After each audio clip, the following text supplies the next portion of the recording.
Ladies and gentlemen, welcome back to the Zyori podcast. We are here with podcast number 126. It is May 18th, 2018, 8:30 a.m. Mountain Time. I flew through it this morning, Trent. I took my multifocus. I've got my coffee, and I am on fucking fire, buddy. MDL wrapping up for the day. It's LGD versus TNC. It's happening right now. Probably I should have waited till it was over to start this podcast, but hey, we're on a schedule today, so we had to get the ball rolling. And we're going to keep tabs on that one. But it's looking, well, it was looking good for LGD. I guess I don't really know what's going on right now. But I'll have the sideline reporter going off for you. Okay, it's still good. looking good for LGD. Good. I'm sure this will hold up well over time when people come back to watch this VOD a week from now, getting updates on this one specific match of LGD versus TNC. But I digress. Trent, how we feeling on this beautiful Friday morning? Oh, the weekend. It's before us, my friend.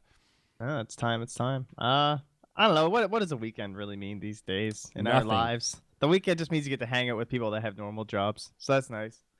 But my wife's on maternity leave, so it's all the same, really. The weekend means nothing to me right now. That's true. It usually doesn't mean much to you anyway, but now you're just in a complete time warp. You're just in the baby Dota zone. Yeah, pretty much. Time does not exist for you. I don't know. I'll hit up the, I'll go to the cottage, go enjoy some of the pleasant weather. It's getting warm here. It's good.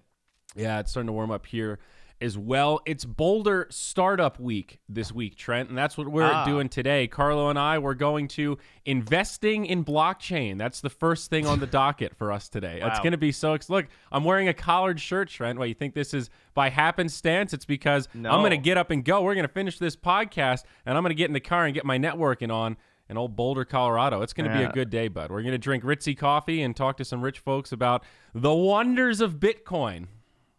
All right. Well, good luck with that. That'll be exciting. Blockchain. That's the hot topic. It's like me blockchains and battle royales, I'm sure. Blockchain. Dude, a blockchain battle royale. I don't know if it gets buzzier than that. Yeah. I'm going to steal it.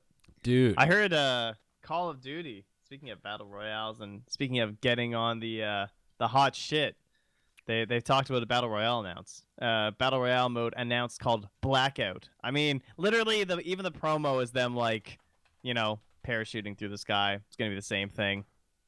Yep. Well, I fucked up that smiley. Pretty damn smart idea. Imagine their engine playing PUBG. It would be so much fun. It really would. Let's go. Oh yeah, and that's a good point. It's in the Blizzard launcher. How sick is that? Yeah. I actually really appreciate that. Yeah. That pisses you off. See, I'm fine with it being in the Blizzard Watcher, Mr. Feldjack. I guess you could say they used to be on Steam, so fair enough. But honestly, I only have two of them on my computer. I have Blizzard and I have Steam. Right. I don't want a third one. So I'm happy that it's at least on Blizzard. That's what I was just going to say. Blizzard is the only one I'm sort of okay with because I feel like their franchise kind of merits it. I kind of like that I have my CD keys locked in their system so I don't have to worry about losing them anymore and I can just download shit, Yeah. Steam is obviously still king of the castle. I mean, Fortnite, for me, that's a big barrier to entry. It's kind of amazing in some ways that game got so popular not being on Steam because that is a huge turnoff for a lot of people. Same with this fucking Sea of Thieves game. We had that little LAN party what was it, yesterday? The day before? And we were joking like, hey, dude, we're thinking about just buying Sea of Thieves and grinding that all night and slacks. We said that to Dane. Dane goes, oh, man, that game is so awesome. It's not really worth $60, but it's so much fun. If you guys want to do that, I'm totally down. Slacks shows up. Say, hey, Slacks, we're thinking about playing Sea of Thieves all night. He goes, oh, my God. Fuck that game. It is the worst game I've ever played. It has no content. You think it's going to be so cool, and you're like, I'm a pirate. I want to do all these things. I want to fuck all these people, and you literally can't do anything. And you're just disappointed that you're running around, unable to do anything. But it's the same quest over and over. Kill zombies, kill things, burn it down, done. That's pretty accurate. But at the same time, it is a very good framework for making your own fun. It is not worth the money that it costs right now. I will agree on that. Hopefully they add on some stuff, but I had a lot of fun playing it, not gonna lie. Yeah. I was just sailing around all by myself, taking on 4-man crews on galleons, just being super obnoxious. It's got the all chat too, the old school Halo, where you can actually talk to your enemies and stuff. It's so funny. Oh my God, it's funny. All right. I don't know. I enjoyed myself. I mean, that makes me want to play it. I'm not gonna lie. The way I don't know. It is a steep price. Carlo and I had talked about buying it, and I think if it was $30, we probably would have bought it on the spot. But we were just thinking, how many hours are we actually going to get out of this? Yeah, it would not have been worth it. But the other thing that Dane said was that the developer has been very vocal about the game falling a little bit short with expectations, and I guess they're working on it, and people have high hopes for the next content release or DLC or whatever it is. It's from a lot of people from Rare, so that's the only reason I haven't bought it. Okay. I trust that studio. I'm down. So we'll see. All right. Well, there you go, guys. That was a great plug for Sea of Thieves. I saw Bulldog playing it, and that looked pretty fun. The other mechanic that Slack said was really dumb is that all the boats move at the same speed. So you see somebody in the distance, and you're like, let's go get him. And then once they notice that you're chasing them, they just run away, and then you're just sailing forever, and you have no way to sail. Huh? Well, if you tack with the wind properly, you can catch up with them. Well, is that true, though? He's probably just a bad sailor. Well, no, they said, but what if everybody is just playing optimally as a sailor? If you're both, you're relying on the person you're chasing to fuck up to be able to catch them. If I'm not mistaken, the smaller ships are faster. Well, Maybe I'm wrong. Now, I don't know the nuanced mechanics of big dicks versus small dicks here, but I don't know. That is definitely a potential issue I could see, though. Slacks also said the other problem is that the game is so boring that nobody plays it anymore, so the only people that do play it are these super try-hard, lonely people where it's this massive boat that normally would take 6 folks, but there's just one dude running around all the sails doing it by himself. And it's kind of impressive, but in the same way, it's not as satisfying to invade a boat and then just kill the one guy and then the whole thing sinks. It's not the same as the epic defense of a 10-man army trying to defend the captain at all costs. It's oh, okay, well, we found him. He's also the janitor. Anyway, it'll come along. I have faith in the future, but it's pretty dead right now. I can't see its player base really growing. They need a massive sale. They'll probably end up going free to play. Let's all be honest, and then maybe it'll be interesting.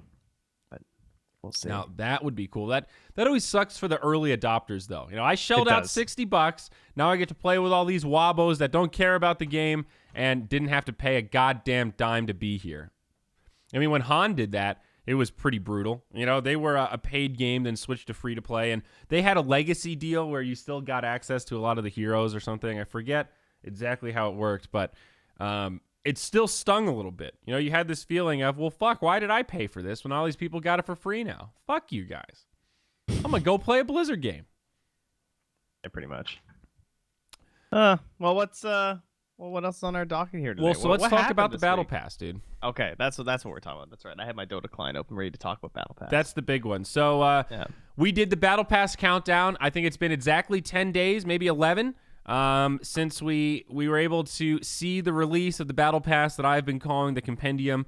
Trent, how are you feeling about it? Is this the best one we've had yet? Does it live side by side with Dota Plus the way you would expect it to? Is it value town? Are you happy with your money spent? Or are you sitting there wondering, what the fuck am I supposed to do with these goddamn rank tokens to get some extra MMR? How am I supposed to use this? I mean, I'm enjoying all the gameplay. I didn't purchase the levels pack this year, actually, which is something that I had done in the past, but I was just kind of looking at all the things that you're going to get, and it didn't seem really worth it. So you went level 1? You just paid $10? I paid the $10, yeah. Okay. It was so expensive. It was 40 Canadian or something by the end of it, and it's just really? Is that... what am I really getting out of that? Yeah, I don't know. You get to play the game. The game of the Battle Pass, I mean. Yeah, that's kind of what I'm doing just with my level 1. Well, yeah. I'm really making my way up there, Here, let me tell you what my final reasoning was, okay? So if I bought the 75, this is what I did. I went to all the levels and I looked through.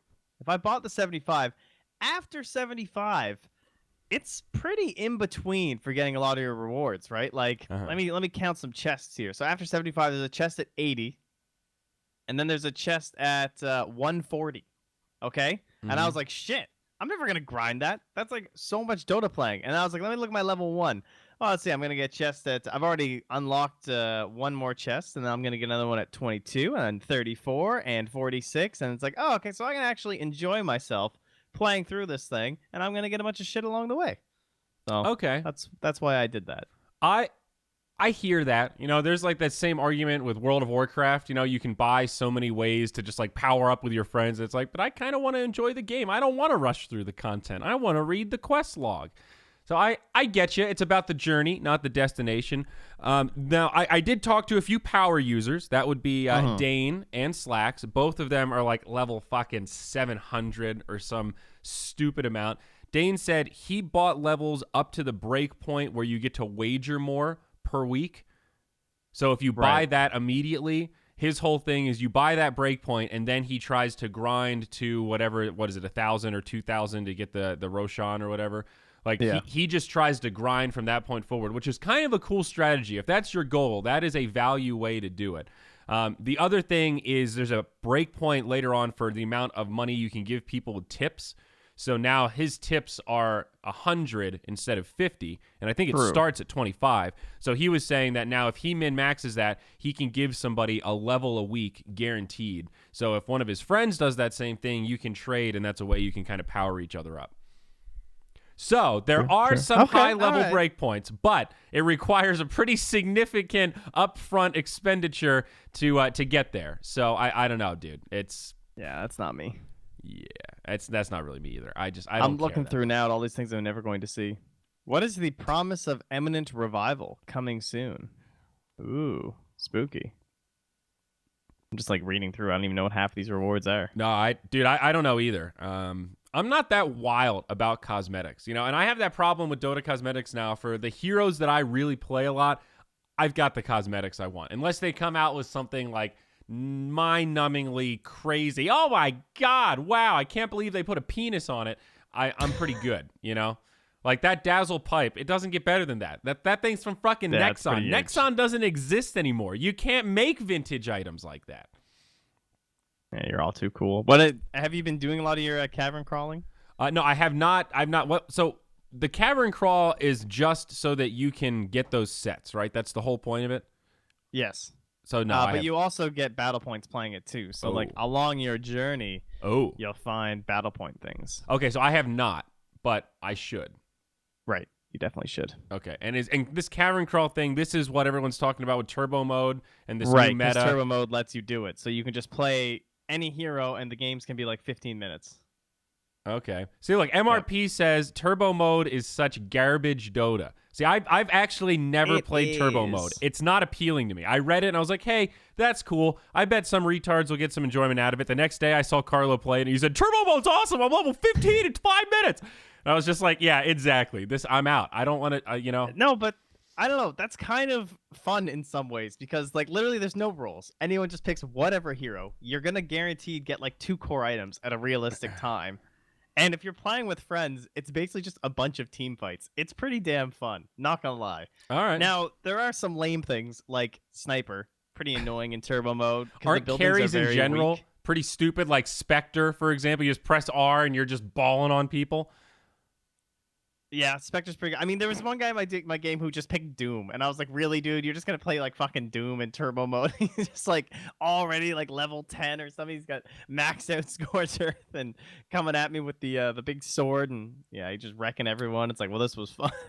Yeah. But, I don't know. It's a good time. Okay. You could just play Dazzle every game, dude. Dazzle's pretty ownage. All right. I'm in on that. All right. Now we're talking. Okay. You're selling me on this turbo mode thing. I get the point of it. I'm glad it exists. I don't think it's dumb to the point of, oh, why did they waste their time on it? It's a great way to just like learn the feel of a hero very quickly, especially for new players. Like, hey, I've got 15 minutes. Oh, man, I got wrecked by a Centaur the other day. I want to try this guy out and see what he does. It's kind of a nice way to get like a little snapshot of what Centaur does without having to commit to a full game. It makes whole new heroes because you think about like, why doesn't Lich Core work? Well, he can't really farm that well. And other than that, his talents are amazing. And oh man, I wanted, all those stupid meme builds you think in your head, and you think it would be so good if only you could get be allowed to play a core role on some support hero. Yep. You can just do that every turbo mode game. You can do all those stupid builds. You can get all those ridiculous talents. Okay. All right. You're selling it for me now. You want to do hard carry Treant, dude? Go ahead. Get a Mask of Madness first. Punch the shit out of people. You can do anything. All right. We should play some. If only you had time, we could play some turbo. All right. Well, caverns. We can put it on the docket. What else is there with the battle pass? Anything else significant jumping out? I don't really want to review the sets. There's on what? the new stuff. We're waiting on the new game mode, the Under Hollow. Oh yes, the Underhollow. So the that's other big one. I'm looking forward to that. I hope it's going to be good. I think Well, there's a lot of pressure just because Siltbreaker was fairly well received. So this what is kind about of next year's thing. the other one, the mutated thing? Mutation mode. Yeah, have you played It's that? all right. Yeah, I played through it pretty quick. I just wanted to get it done. Wasn't a huge fan of a lot of the modes. Sometimes it's a little bit broken, but they did add 100% ban rate, so you can take care of alchemists when it's got really fast bounty rune spawning. It's okay. I had fun with some of the modes, but overall, the modes that make it feel like it's still Dota were a lot of fun. But the ones that make it like a whole new game, I didn't have a lot of fun with. That's how I would put it. I would definitely agree with that. I don't know. Again, I see the appeal. It's cool. I remember the Slacks bachelor party. We had 5 PCs set up in the basement. As soon as Purge saw an opening, he snuck downstairs. We came down. He's just playing alone. Siltbreaker and his friends online. They're at level whatever, fucking 24, and he's getting all intense. Like, no, go left. You go right. All right, I'm gonna go back. Okay, we got this. Now resurrect me. Now. Stop. Where it's like, gee, what the fuck is going on down here? He was really into it, and then yeah, it made me not want to play. I wanted no part of that. It was way too intense. But it was like the most excited I've ever seen Purge, you know? Wow. I'm serious. I'm not even joking. Yeah. He was really, really into it. And that was clearly not the first time he had played, if you know what I'm saying. So you're right. It was pretty well received. Anyway, I digress. But I digress. I They added a bunch of stuff due to complaints. This has been one of the most complained about battle passes. So Certainly what worth have been the discussing top that. complaints? I've seen some of them float to the top, but I don't really click on those threads. I'm not going to lie. Well, I just don't care. It started with there was no hero of the day, which was a little surprising. Everyone was very upset that it was going to be extremely difficult to just play and get levels. So they were mad about that. Okay. And then they were like, what happened to weekly challenge? What happened to daily hero challenge? Yada yada yada. So those have been added in. That's good. Valve added them. They're like, oh yeah, I guess we forgot about that. RB. And then it all came to a head with, of course, the 2,000 level Roshans. Have you been paying attention to this scoop? This no. story? So give me the lowdown on this one. How have you missed this one? Okay, do you remember? In terms of the Battle Pass last year for 2017, they said anyone who got to level 2,000 would get a little miniature Roshan replica, and they're like 8 centimeters tall, so Yeah. you know, decent size. I mean, not decent, I guess, a little desk ornament, whatever. And they're supposed to be like silver nickel finish, and the little promo picture they had last year looked okay, pretty detailed. And then they started arriving, and they're awful. They're quite hideous. They definitely look like they were about 20 cents each to make. And there was a lot of complaints. I would say like 5 or 6 threads made it to the front page about them, and then Valve made an announcement saying they are going to get them all remade and sent out again. Wow. So I'm looking at the front page right now, and I see some of the lingering threads. So it looks like the Aegis that you get for being 1,000 or whatever it is actually pretty good. Yes, the Aegis is amazing. Like, the quality of the Aegis is what made people be like, oh my god, think about how sick this would be as a Roche. Right. And they got real mad when it like was not looking that at sick. this picture of the blue Aegis makes me wish I had it. That would be an I agree. awesome fucking wall piece right there. Yeah. Fuck. All right, so I'm getting FOMO right now. So here we go. So let's look at this picture of the Roshan. Jesus Christ. So are you looking at the advertised actual one? Yes. So I'm sure people are talking about it in chat, but I'll be kind enough to drop a link for y'all. It's bad. So yeah, you're not fucking around. It's pretty awful. Well, good on Valve, I guess. You know, and that picture probably is, I wouldn't say doctored, but, you know, a little bit exaggerated. It looks like, I don't know. That's it, dude. It's a weird picture. The picture itself looks kind of grainy. You know what I mean?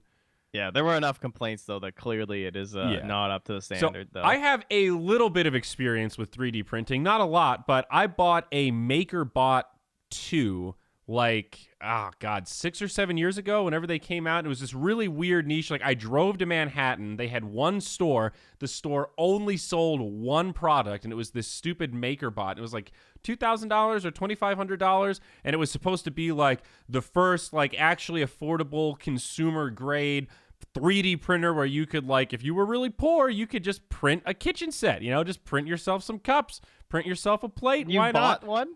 Huh? You bought one of these? I bought one. Now, the reason I bought one, not because I was like, wow, it's really cool, I'm going to make some plates, was because this was my first investment as an entrepreneur, okay? Now, this guy approached me. It was a Canadian fella that lived in Ontario. His name was Jesse Neon. Fuck this guy, by the way, right? So he has this idea for this card game called Realm Clash, all right? And he said, how about a card game with the complexity of Magic, but the simplicity of chess? And I was just like, I mean, all right, I guess that sounds kind of cool. Wow, that sounds buzzy. And yeah, exactly. He's like, how about a game that's really easy to learn, but impossible to master? I'm like, well, isn't that the dream with like any kind of game design? I mean, sure. It's like asking me if I want to be rich. I mean, sure, dude, but what's the catch? What's the actual mechanic of the game? So it was a card game, but it was like Magic where you open packs, but packs would come with like a figurine kind of Warhammer style. So it was a mixture of like you have pieces that you move. It was just trying to like combine the best aspects of all the most popular games that are tabletops. And of course, it fucking sucked ass, right? So he said he needed this printer so that he could print the pieces so he could prototype it and then get some like real user feedback and this kind of stuff. And then the plan was to launch a Kickstarter. Investors and okay, all right. That was the big plan. So he was like, dude, and we need this. Oh, this is great, dude. To make the Kickstarter look really legit, because a Kickstarter of like, hey, I'm going to buy the printer and then I'm going to print. Nobody's going to fund that. But if we've already started printing pieces, like I could ship a game to one of these early Kickstarter people, that would be awesome. So I'm like, all right, cool, whatever. So I forget what the percentage was. He gave me like 25% of the project or something for $2,500. We go through the thing. I ship it to him. We're getting all these pictures and stuff. He's spending all this money on artwork. He's telling me like, dude, we took out a mortgage on the house. Like I'm working on this full time. My wife just got a second job so we can put extra money into this project because we both believe in it so much. I've got prototypes in 2 local game stores. People are loving it. And I'm like, I mean, all right, dude, I don't know if this is true or not, but sounds all right. Launches the Kickstarter. Wants to raise 10 grand. Dude, I think it raised $500 total. Like it was bad. Total Kickstarter flop. I remember he sent me the video and I was just kind of like, dog, you're going to want to remake this. I don't know if this is really going to resonate with anyone at all. It's just like him working in his basement that looked kind of like a dungeon, like him filming B-roll of himself where it's like he set up the camera and then tried to look like really casual like he's working. I'm like, dude, this is the most cheese dick thing I've ever seen. Remember the Dota Radio promo video where it's like me doing an infomercial and it's like a little bit hammed up, so you think to yourself, I can't tell if this is a joke or not, but I see like kind of the point of it. This was like, this is definitely not a joke. This guy's serious, and I'm laughing at him, not with him. So I told him that. He made a couple tweaks, still launched the video as was, and then that was kind of the end of it. I asked if he would send me the printer back, and he said yes, and then never did. And then like a few years later, he told me he'd send it and that it broke, and then I looked it up, and apparently the company went out of business because the MakerBots were all shit, and after like 2 years or something, all of them broke. And they got RMA'd and all this stuff, and the company folded, and it's a real pain in the ass to even get it fixed. So the whole thing was a disaster across the board. It was one of the worst investments I've ever made. Return was 0, and if you factor in the time I spent thinking about it, negative return by far. So that's that was a nice little story there. That was Zyori's first investment. That's pretty funny. How old were you? I was college age.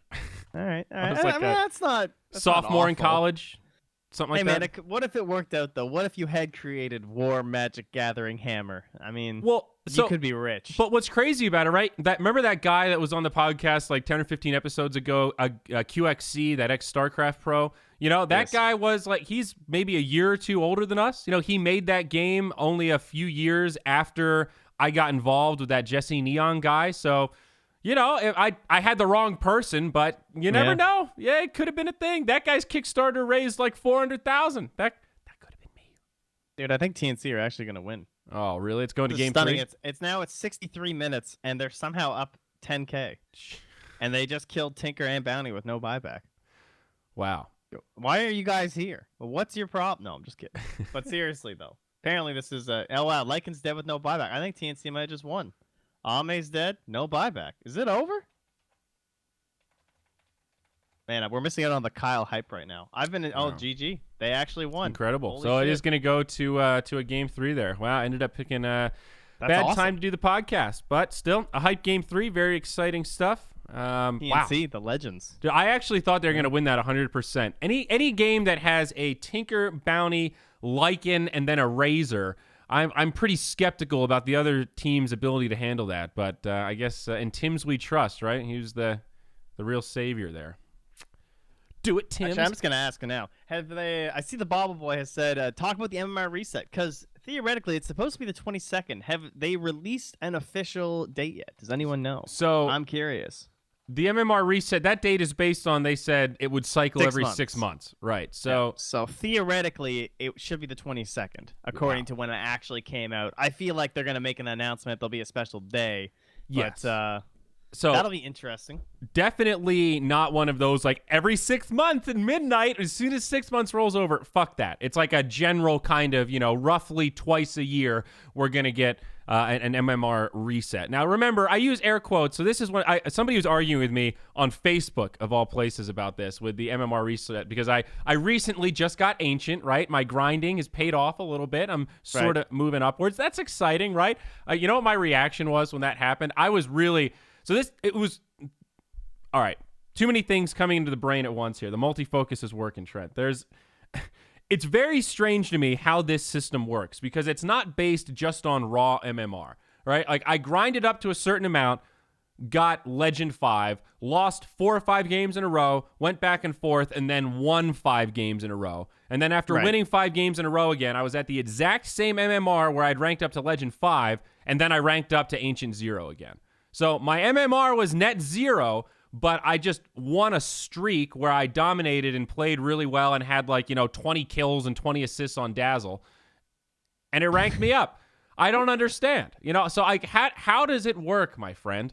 I thought it was... I don't know. They actually haven't put out a lot of the details. Pegged to a number. So I was quite happy. I started clapping and stuff. I screenshotted it, posted it on Facebook. Somebody said, yeah, great ship, bro, but they're just about to reset it, so good luck. And I was like, well... It's never a proper reset, though. It's not like it's a wipe or a clean sweep. You still have your hidden MMR.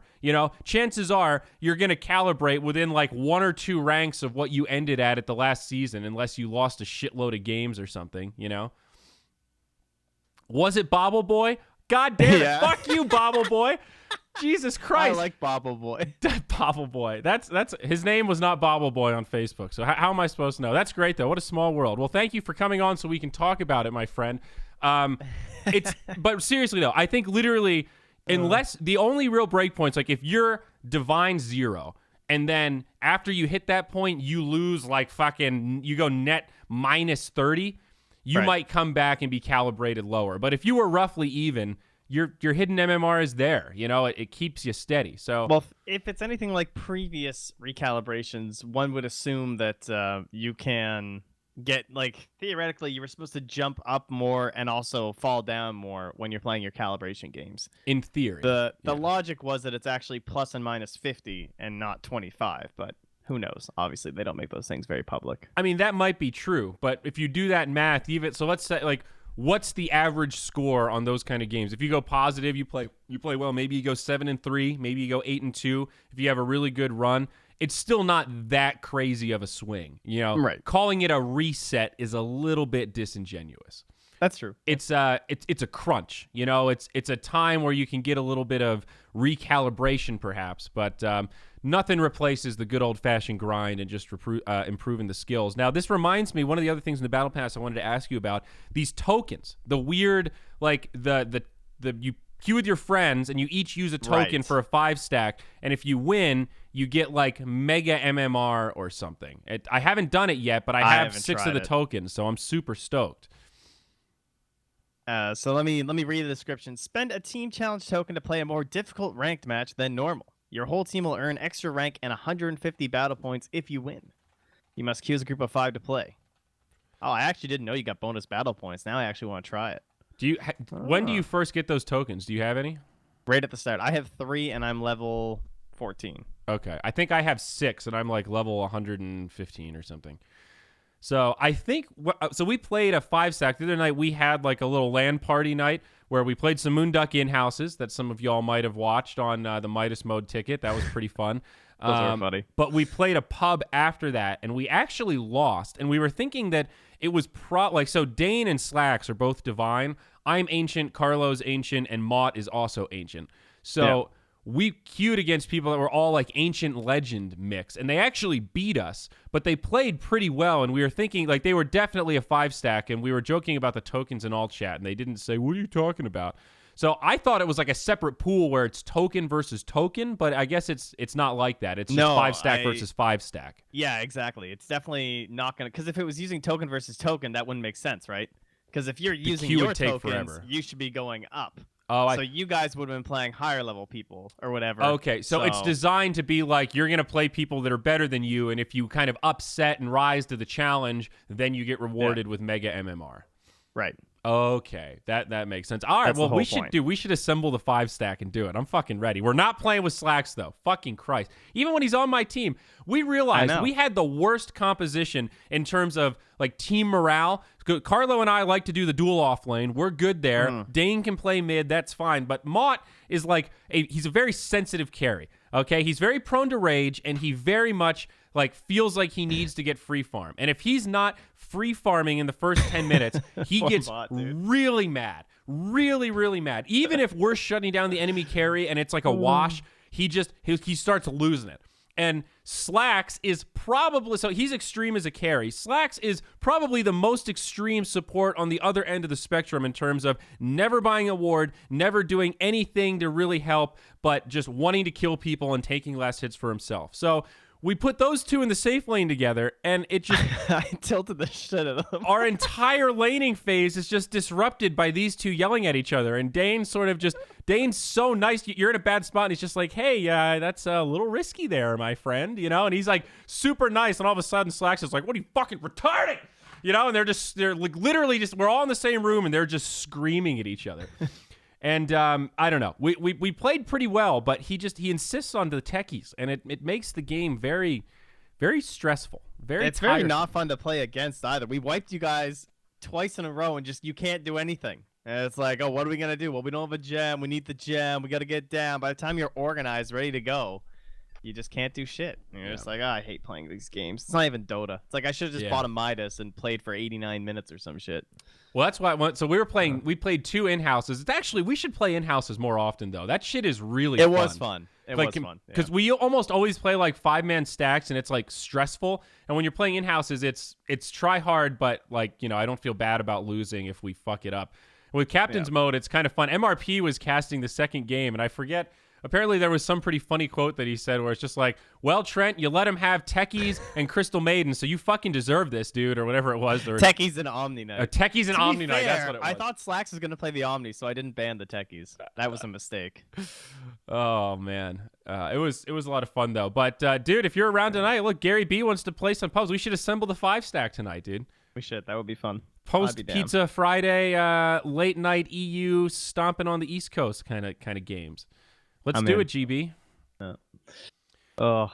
What else? So currently, in terms of that game, obviously, with MDL going on, in terms of like pro Dota, we're waiting on this tournament. Then we have ESL, and then it's time for China, the Super Major. China again. Oh yeah. Forward to that. Are you excited?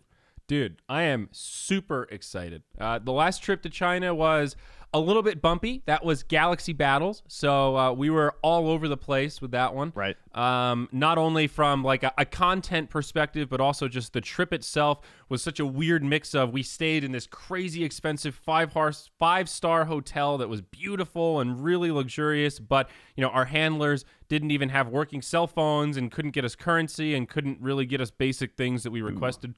This is going to be a completely different ball game, dude. You know, I've been to DAC in China, and I know when Perfect World is like ready to step up and do a big event, they're ready to go ham, and we have seen what PGL can do. This is the biggest major of the year. Dude, they're going all out. That talent list is fucking insane. They didn't really tell us what the full talent list was before it was announced. Like, I knew some of the people that were going, but I saw it. I was just kind of blown away. I'm like, wow, this is like a TI level event is kind of what that talent list reminded me of. You know, it's going to be, it's going to be pretty crazy. Everybody. it's gonna be something. Well, we have like Kyle, Black, and Bulldog gonna be there in terms of our current / former pros. That's pretty fun. I mean, I guess Yeah. some of the your regular casters fit in there too, but that's obviously gonna be a good time. We got double host. Dude. Looking forward to that. And I think that's Suns gonna be fan great for both of them. on the panel. Analyst Suns fan, excellent. Yeah, and Nahaz is coming too. Man, that is a packed panel. Mm-hmm. Gonna be a good old time. Yeah, I'm excited to see Black on the panel. I'm a big fan. I like the way he gets I haven't down. seen him in forever. I haven't seen him panel. I feel like I haven't seen him panel since Manila, or was that the same year that he did TI? I can't remember with the draft panel. He was great on the draft panel. I can't remember. They all start to blend together for me after a while, but yeah. He's a lot of fun. He was one of my favorite players to interface with whenever we did the summit, and he was like there to attend. You know, he didn't always like usually the team that he was on was winning or like in the finals, so they didn't spend that much time on the couch, but he was always one of the most talkative, like lively people when they were outside of the game. That just always, he has an energy, you know, and I think it translates well on panel. Yeah. He's not afraid to say stuff that's like off the wall. You know, he's not afraid to go there, which I like. I'm actually just looking at the talent list for China. They also have Burning. They have 430. They got everybody. Oh, Mr. shit. Ferrari. Man, those are some intense talents to have for China. Dude, what's going to be crazy? Are you ready for this stadium to be packed? Like, Shanghai is insanely massive. The first DAC that I went to in China, that one was weird because I wasn't casting on site. I was just like there as a representative kind of project manager doing interviews. It was kind of weird. Right. I didn't really have a whole lot to do, but it was in Shanghai, and the place was packed on the final day, and it's chaos. The amount of people is just kind of overwhelming. You know, when you see those. My Google search says it has a capacity for 16,000 people. There you go. That's pretty huge. That's big. I mean, it's when you see those pictures of like the tier 1 Chinese cities with like people driving motorbikes on the street and weaving in and out of people and this just massive sea of humans all crossing the street at once. That is exactly what Shanghai is like. Like, you're going to witness that firsthand. And it's cool and scary at the same time. Are you ready for the white man tax, Trent? No, I don't. You've really not know heard what of you this? mean. So this is the idea of, if you're a foreigner, they know that you don't really speak Chinese most of the time, and you don't really know what's going on with the currency. Everything. Yeah. So, but they're very unapologetic about it. So let's say, like a classic one is if you go to like a bodega stand or something. Let's say you buy a Gatorade and a pack of cigarettes, right? You'll see the prices. They'll ring it up, and then some older person will come over and say something in Chinese and point, and then all of a sudden the price will just go up by 40%. And then they'll ask for the money, and you're like, well, what the fuck just happened? And they'll just stare at you and play dumb and be like, yeah. And then they'll just point at the number and say, that's what it is. And then you kind of do the math in your head. Well, it's the difference of 40 cents. So I could care less. Here you go. And that's what they're banking on, that you're going to want to walk away from the awkward situation because, you know, you're the foreigner and you don't know what to do and whatever. So it's an odd thing, but it's just strange when they do it in front of you and you're just like, I know what's going on here, but I don't have the vocabulary to really argue about this. So you win. You've bested me again. This will be if I make it to China. Yeah. I gotta win the battle of the visa, guys. I'm feeling the life of the players, but it's going well. Canada and China are working together to get your boy there. So I have confidence. In terms of casters, sure I have almost never seen somebody not get a visa. I have paid $700 to get a visa turnaround in the emergency status, but I've never had someone actually have their visa like come back in the mail a few days after they're supposed to leave or something. Like usually, especially with China, you have to show them your airfare and all this kind of stuff. So they're usually pretty good about giving you your shit back before the date so you don't get fucked over because, you know, tourism is a big deal. It's they want you to go and spend your money. That exchange rate, you know what I'm saying? Is it any good? I actually don't really know how well it is in terms of I'm sure literal products. I'm sure it's favorable for Canadian. Yeah, it's one of those deals like the basic things are cheap, like food and that kind of like consumables are pretty cheap. You know, you can go places where it's marked up. Shanghai has a lot of diversity. You know, the hotel that we were staying in Shenzhen, the beers were like $7 each or something because it's a 5-star hotel and there's a lot of international people that travel in and are super rich and stuff. But if you go buy street food, it'll be dumb cheap, you know, dollars, cents even, doubloonies. All the doubloonies. At the first DAC I went to, Sheever was there also. That was the first event where I felt like Sheever and I really bonded as friends. You know, you're like forced to when you're in a situation like that, where you're at an event and there's just 5 people that speak English. So you all just kind of pack around together and try to hold each other's hands so nobody gets lost. And you're sort of forced to become friends when the whole thing is said and done. And there were a couple times where we just kind of walked around the street markets and bought some food and various other things and stuff. And it's a little scary, but it's kind of a fun adventure. It's interesting to see how much you can actually communicate just on hand gestures and pointing and kind of, you know, a lot of places you can ask for an English menu, but when they give it to you, it doesn't really make sense because the translations are complete bullshit, you know. The Google translations, yeah. Not even, dude. That would be an upgrade. Yeah. That is, by the way, there is a great app for that. The Google Translate one with the live camera. Those are crazy. It's insane. That actually blows my mind. Yeah, and it works really well. I used it last time I was in China. It's oddly impressive. Yeah.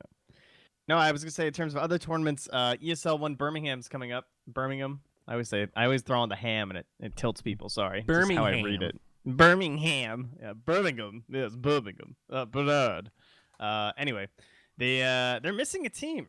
I don't know if you guys are aware, but the old Na'Vi, they're done. Obviously, they removed LeBron, brought in a brand new support guy who I've never heard of. Not sure what team he was on before. But yeah, so they had to pull out of the tournament, and they still have not announced who the new team is. I'm hoping it's VGJ, personally. VG Jack. Let's hope. Oh, are we going to discuss the format of ESL? Interesting. So yeah, I have the Wikipedia open right now. So yeah, it's just listed as TBD. I have absolutely no idea, and that event is silly soon. It starts 5 days from now. Yep. And it's another $1 million tournament, man. We talked about this in the last What the Duck. I know Suns fan said he was kind of feeling the burnout and wasn't really watching that much. And I'm starting to get there. You know, like I feel like I wake up, I kind of read the headlines and go, oh, cool. Yeah, LGD beat somebody. Awesome. And then I just kind of move on with my day and just forget about it. You know, I'll watch the finals. That's what I've come to. Whenever the finals is on, I try to make an effort to at least watch a couple games and get a feel for, you know, how these teams are looking. And outside of that, maybe I'll watch the semis if I don't have anything going on that day or it's on a Saturday. But outside of that, I'm out, dude. You know, it's just too many hours. And now here's a question for you, though. Since it's a CIS qualifier, does that mean they have to replace him with a CIS team? I guess they do. I didn't really consider that.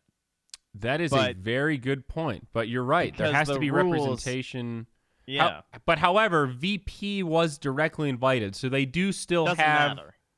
That should have no impact though, right? Because it means you have to have run and brought a team from a CIS qualifier. Like that's the whole point of you need to have one qualifier from each region. I mean, in theory, doesn't that mean it should just go to whoever got second in the CIS qualifier? One would assume so. Because you're right. If it's a direct invite, fuck all. You can do whatever you want. You know, replace them with any team. But if it's one of the qualifier teams, it should probably just flow down the hierarchy, and it would go to Empire in that case. Na'Vi 3-0'd Empire in the finals. Like on paper, I would say Vega would be interesting to see. Spirit are also pretty high contenders, as well as Fly to Moon. If you go down the bracket, the semifinals, Na'Vi beat Spirit and Empire beat Fly to Moon. Vega actually bombed out of this qualifier pretty early on. Yeah, so. But then, as Dave just pointing out, the whole problem comes into visas. So it's like, you have to bring a CIS team, but what are the odds that any of these CIS teams have a 5-man roster that can just be in the UK within, I guess it's been like a week and a half, maybe 2 weeks now that Na'Vi announced, or maybe that they would have told ESL that they're not coming. I mean, who knows, right? We don't know what the flow of information was like, so they could have had that tip of, guys, here you know, NDA level, don't fucking say anything, but you have a little runway to replace us with another team. Who knows? I really, I'm scratching my head at this one, and I guess we'll see in a couple of days what the announcement is. But yeah, I would definitely expect that to be a CIS team unless it's deemed that they go through that entire qualifier. And, you know, I do think there is a point of realism where, hey, if nobody can get a visa, we'll at least bring in a team that can fucking play.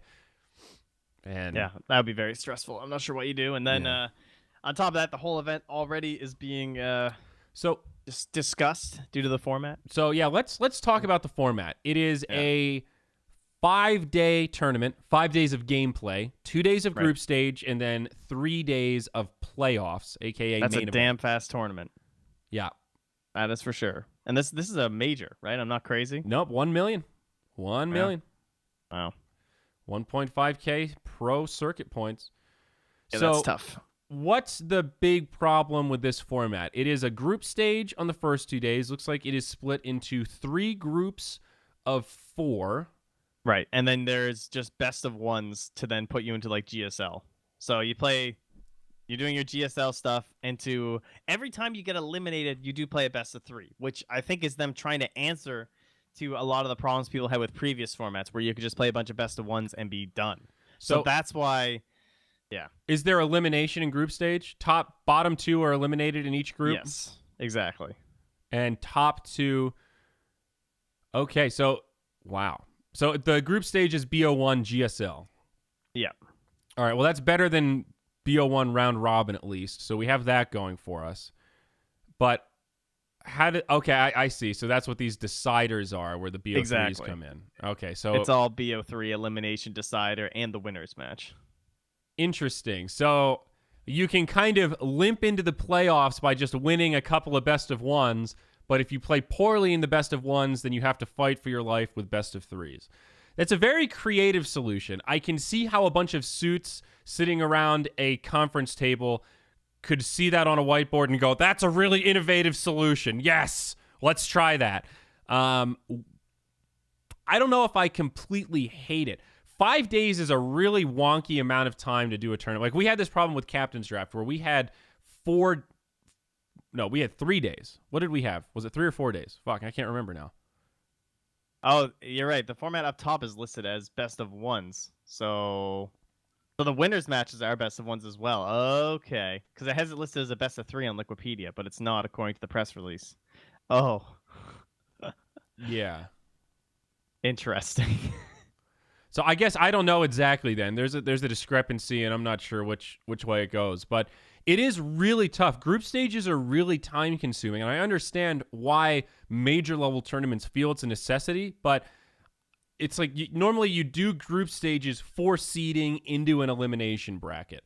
And when you have this kind of 2 teams eliminated in the group stage, even if it's a GSL group stage instead of round robin, it still feels kind of shitty, and I think to some degree a little counterintuitive when it comes to why you're doing a group stage in the first place compared to like a really well-seeded straight up double elim bracket, you know? Yeah, that's the real problem, honestly. Especially if there's not a lot of Dota that's been played lately, group stages can be very important because they're going to help reveal the current patch, and everyone's going to get to feel it out and do their thing, and we see a bunch of games and teams start to, figure their shit out. But honestly, there's been so much Dota played. We just had a massive event with Epicenter and then into MDL now too, which has been a decent size at least to hit group stage days too. Yeah. So this is the kind of time where you could honestly just get away with seeding a full bracket and being like, look, we made double elimination, guys. Yay. Yeah, I think some of the thought process is, well, with a major like this, it's completely international. We've got teams from every region that rarely square off, so we need that group stage to be able to seed this bracket. In a lot of situations, it's like Mineski and Optic have never played, so I have no fucking idea which team's actually better. We can only kind of theory craft it to the best of our abilities on paper. But now we're having so many of these majors and minors with all of this international representation that we kind of have that data now. You know, it's not that crazy to be like, wow, Vici versus Liquid. Oh my God, cross-regional. It's like, I mean, yeah, it's cool, but we've seen it a couple times now. We have some numbers to try and seed who's better even cross-region now that we have all this data on land. So I really think just straight up double elim is something that people forget about sometimes as just a good old-fashioned tried and true bracket. But you know what, Trent? This talk, it makes me, we should do one of these and get Knoxville on here and do a proper fucking, let's hash it out. Let's talk all formats, all possibilities. Let's go into the dream world. We should do that. I think that would actually be fun one day. Delve into the world of the madman. I just hate talking formats. I don't know. If it's not my job, I just can't handle it. I feel like there's just obviously if they've been so bad for so long at so many tournaments, clearly there have to be constraints that I'm just not taking into account. Because other than that, it just seems like gross incompetence. Because some formats are just, you're like, what? Like, I know there's finances. Yeah. And I know there's, maybe you don't want so many streams. But my God, some of the formats have been pretty bad. But I like different formats. I'm sorry. I don't want all the same format. I don't want every tournament to be the same. That is kind of boring. So, I mean, the constraint it's is tough. time and cost, and really ultimately just cost, because time equals cost in a production environment. And, adding additional streams adds extra bandwidth on the internet and extra risk there in terms of stability and extra cost to, get the lines or a satellite truck or whatever you need to be able to handle all these different streams at once. It gets very complicated very quick. Even just, simple stuff like saying, how many series can we do per day? Is it 2? Is it 3? Is it 4? Can we do 2 BO3s and then a BO5 on the grand finals day? Do the BO5 finals have to be their own day? Do we have to do a BO5 finals? Like, there are all these little nuanced parameters of, oh man, if we do those two series back to back, then these two teams, or this team would have to potentially play 2 games in a row, or 2 series in a row, and that would be elimination. And oh my God, they're going to be super pissed. So there's all these crazy breakpoints and extreme situations that could come true, and if they do, there's liability PR-wise of players complaining about it. So you make all these turns, and at the end you find this crazy flowchart of, well, we've got a format. I don't know if it makes sense, but it matches all of our weird parameters. So let's have a go and see what people think. And it gets very convoluted when you try to accommodate all these different variables. Right. And the biggest problem is number of days. How many days do we have to do this format? If you've got 10 play days, you can do a really bitchin' awesome format. If you've got 4 or 5, you're really limited on what you can do. Now, here's a question in terms of our ESL Birmingham. So, how does it work for the points? What's a major worth these days? A major is worth 1,500 and a minor is worth 300. Okay, that's why I was getting confused, because the super major is a lot. It's like 2,250. Yeah, it scales with prize pool. So That's there why I are was getting additional confused. DPC for the super major.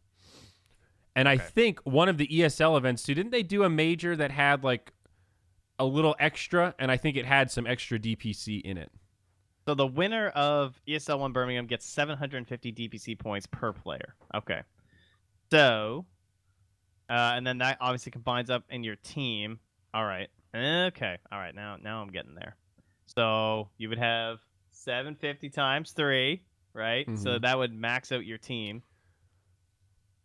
So you'd be 1,500, and then you'd be 2,250, right? So in terms of the rankings, anyone who wins this is just into the top 8. Okay. Yeah. They would be 7th place. You just straight up win Birmingham and have nothing. What's Someone can really correct me if that's insane wrong. is the way that this circuit has set up for storylines. Both ESL and the Super Major have this opportunity for a dark horse or underdog team that's not really looking that lively of making top 8 to qualify for TI to actually make a run and do it. And then Pain Gaming could still do it, Trent. no, they can't. Can they? Didn't they? Are they locked properly? I don't think they are. Oh, you're right. They actually might not be able to not be. Okay, I think you're right. That's a good call. So confusing. Fuck. It does get confusing a little bit. I'd have to do a little better research. One other thing about this ESL format that I just noticed is kind of shitty, at least from everything I've been told. There is a 3rd place decider match. So after groups, it goes into playoffs, and the playoffs are just a single elim. Poor ESL, man. With some teams coming into the semifinals, right? But there's a 3rd place decider. Instead of having 3rd and 4th just be the same amount of prize pool, so that do you have to have a decider for a DPC, I guess? You don't have to, but people complained about how there weren't enough games. And so ESL, and then one of the suggestions was at least do a 3rd place decider match so there's something to play for, and that got upvoted really high on Reddit. So they made a 3rd place decider match. No. And now everyone hates it. Well, so they got debated. That's one of those like fans that don't really know what the space has done in the past, or say, 3rd place decided to be really cool. That's more games I get to watch. Like, yeah, some of the audience feels that way, but players really, really, really hate 3rd place deciders. I have never met a player that's like, yeah, I don't mind. I'm happy to play for the difference of a few 100,000. Usually they're like, it's first or nothing. I come into a tournament because I think I am the best. My team is positioned to win. And if you don't believe that, you're never going to fucking win anything. And when you get to that point of the tournament of like, well, we can't get first or second, but now we might be able to get third. It's just like, I don't give a shit about this. You know, why am I playing? This just feels like almost a slap in the face of like, great, we got an extra 30 grand. I don't care. I just want to go home because we didn't fucking win and I need to prepare for the next tournament. Yeah. You know, I'm paraphrasing a little, but that is the general feeling. Like, you're not going to see a lot of smiles on players' faces on that third place match. And also, who thinks friendly fire is going to be fun in mutation mode? I'm sorry. Reddit just like, what? How did that get upvoted? Who thinks that would be a fun game mode? Like, why? In what world is that going to be enjoyable that your allies can cast spells on you? How did that actually get upvoted so many times that now they added it to mutation mode? I can't believe that. You guys are just going to be so sorry. That seems like such an idiotic idea. And Valve did it. They were like, I saw it was in the files already, but it was disabled. And then they enabled it because everyone wanted to play friendly fire. I feel like that's going to be awful. That, I would agree with you, my friend. I think that sounds pretty bold. I don't really get mad in pub games that often, but the last grind I had, there was a tiny on my team, and he threw me into the fight like 3 times. And I got so I couldn't figure out how to disable it so that he couldn't friendly fire me in fights and toss me in. I don't think you can for toss because that would be considered. You could just do it so that with the way it used to work, theoretically, that would be a buff to the tiny because he couldn't accidentally throw you. Yeah, exactly. So I'm just sitting there like the first time I think he did it by accident. And then after it made me mad, he started doing it intentionally. But the third one really made me mad because it was an even game and I was playing Dazzle and getting chucked into the middle of the fight is like, great, now I'm fucking dead, dog. Thanks.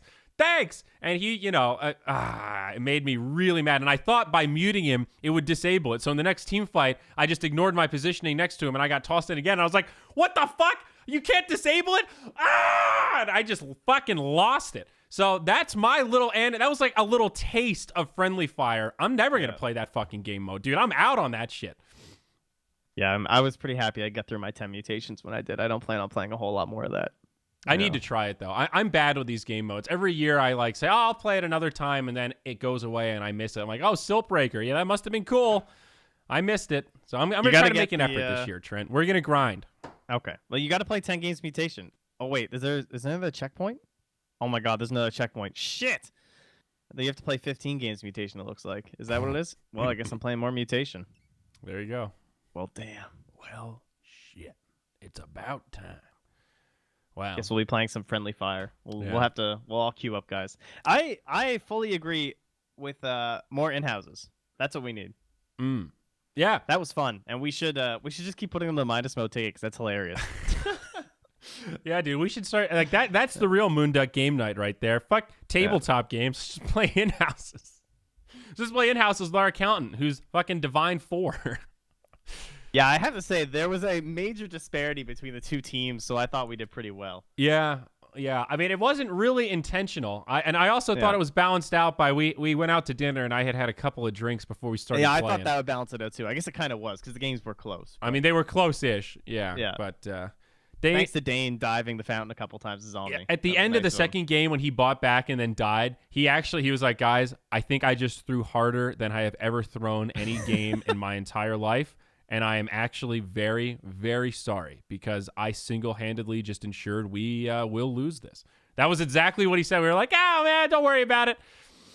It's all good. I recorded a VOD of that game, but I don't think it's ever going to get released. It's not impressive. That's a Moonduck backer right there. That's you can send that out on the old Zyori personal Discord.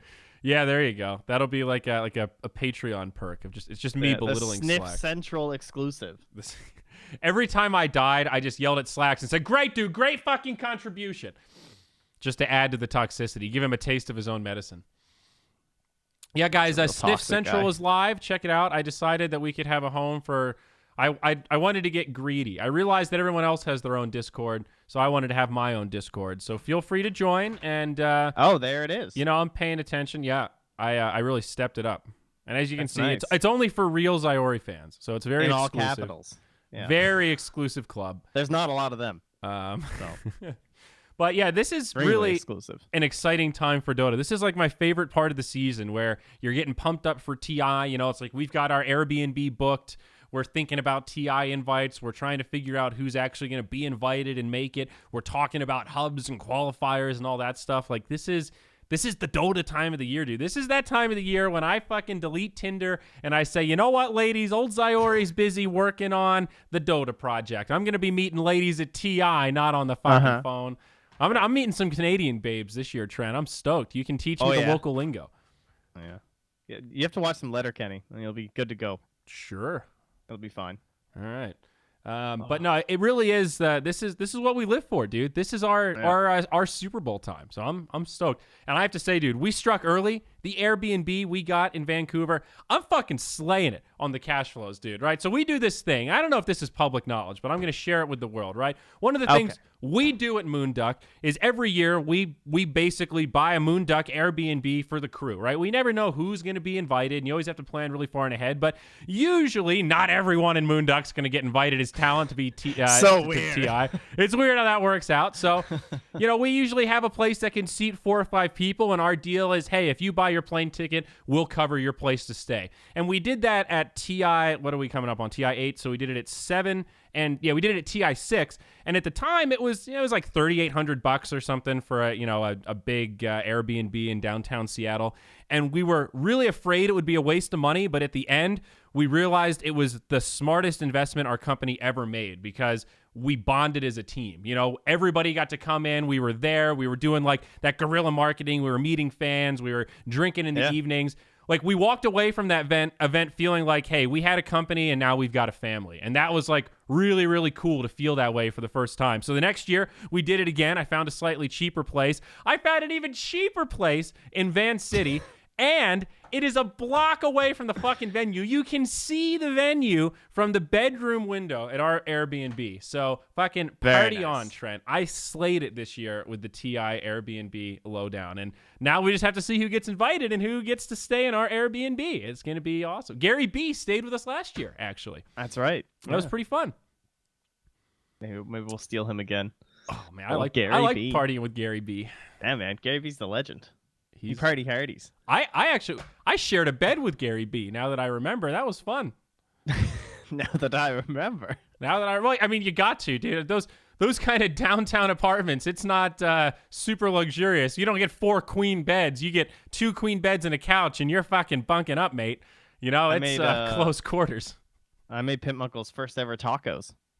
Oh. He never had a taco. You remember that? Dude, what is it? His mind was blown. Oh my God. His head was exploding with what a taco was. Dude, yeah, Trent and I are the two that like really like the Airbnb so that we can cook, and everyone else is sort of neutral about it. They'll eat the food if we cook it, but if not, they'll just eat out. And we just made like regular tacos one night. It was like taco seasoning, ground beef, and just regular vegetables. And JJ made a taco and was just, I don't know what this is, but this is so delicious. He ate like 4. He just I've never seen someone so smart be so mind blown by something so rudimentary to the human experience. They were delicious. They were good. I mean, to be fair, you are the Iron Chef, but oh man, I'm excited for TI, dude. We're locked in. We're going. There's going to be some Moonduck presence at TI regardless of what happens, and I'm stoked for it. I can't wait. I feel like I said stoked a lot of times on this podcast, dude. I'm feeling really stoked. I'm morphing into a surfer. I'm getting into the Boulder mindset for Startup Week today. Dude, totally stoked about this project. I suppose it's about time for you to head out. Yeah, it's about time to get this thing wrapped up. Boys and girls, find the Discord. Remember to check out Multifocus, the supplement that makes your brain work better. And remember to follow Trent on Twitter. He needs your help. He's going to the Super Major. He still doesn't have over 10,000 followers. What are you guys doing? That is true. Get out there, get on the tweeter, and give him some love. But no, outside of that, I think that's about it. This was a nice podcast, Trent. We talked mostly about Dota today. That's crazy. It was very quick, too, because you got stuff to do. We never talk mostly about Dota. No. So this was refreshing. Also, quick aside, unrelated to Dota, I have a new favorite alcoholic beverage, and I want to run it by you.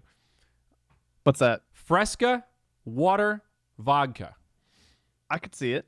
So you go 50-50 Fresca and water, so it's not too sweet, very refreshing. You just throw a little decent vodka in there, put it on the Hydrating. rocks, and it's almost like a little spritzer, you know? But with vodka and Fresca instead of wine. It's fabulous. Your invite has expired to the Discord. No! 'Cause you use an instant invite and not the actual name of it. All right, Come on, dude. Send him Get an a invite, grip. Trent. I thought I set them all to not expire. I don't know. You do. It's your Discord. Dude, I don't know still- I don't know how to work this thing. How about that one? Does that one work? one should Lemoncello straight. I'm out on that.